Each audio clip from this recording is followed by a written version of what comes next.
Today I'm going to be talking about Sarah Roberts' French home, and my name is Jennyfer Arriaza. So, Sarah Roberts is a 501c3 nonprofit organization located by Woodlawn Park here in San Antonio.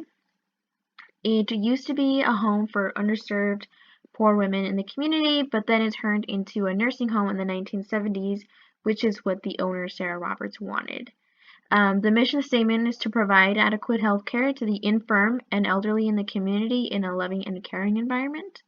Everything runs on this mission statement. The hiring, the firing, everything runs on that mission statement. The vision that Sarah Roberts has is to take on more Medicaid patients and expand the current building and eventually spread all over San Antonio. And just about 3 years ago was saved from bankruptcy. So besides providing 24-hour care for the residents, Sarah Roberts also offers rehabilitation services, which some include speech and occupational therapy. Two ways that Sarah Roberts is looking to make an even grander impact on San Antonio is before COVID, they had a reach out program that allowed them to rent out the public library and host an event to where anybody could look for legal advice on Medicaid or just legal advice in general with the staff that was already knowledgeable in that area.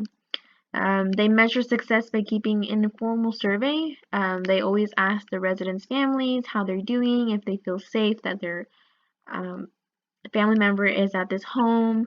Always just keeping up to date on how everyone is feeling about the care received. They also offer root cause analysis to identify issues and find goals for improvement.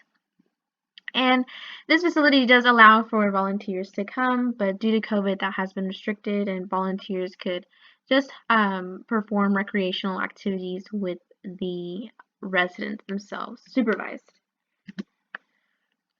The annual budget the facility has is about $3 million, which is supposed to encompass the facility needs and payroll for the staff.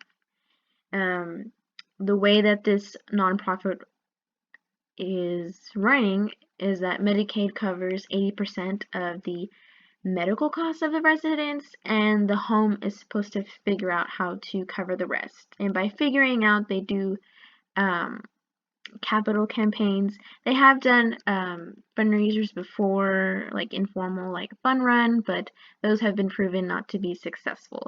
So right now they're in the middle of a capital campaign in which they're trying to garner enough funds to move on with a new remodeling of the certain area of the building where it can be multifunctional. It can be used mostly for entertainment, and where it's a separate area for the women to do their own recreational activities.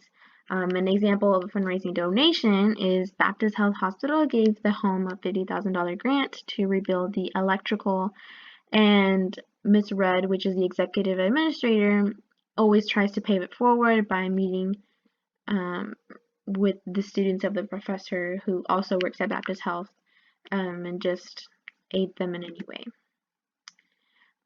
Governance, they have 7 board members, which all have different skill sets. The president is a retired lawyer who is useful when the organization has a legal issue or they need advice or things of that nature.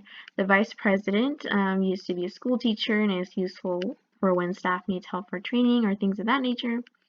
The treasurer used to work for the bank and has used that background for her position.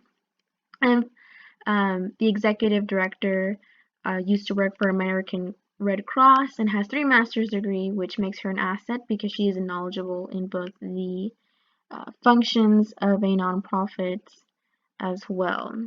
The board of directors meet once a week at the facility to discuss how the organization is going and what needs to be fixed. And the other members of the board often interchange their roles, like the 2 members seen here and the secretary as well.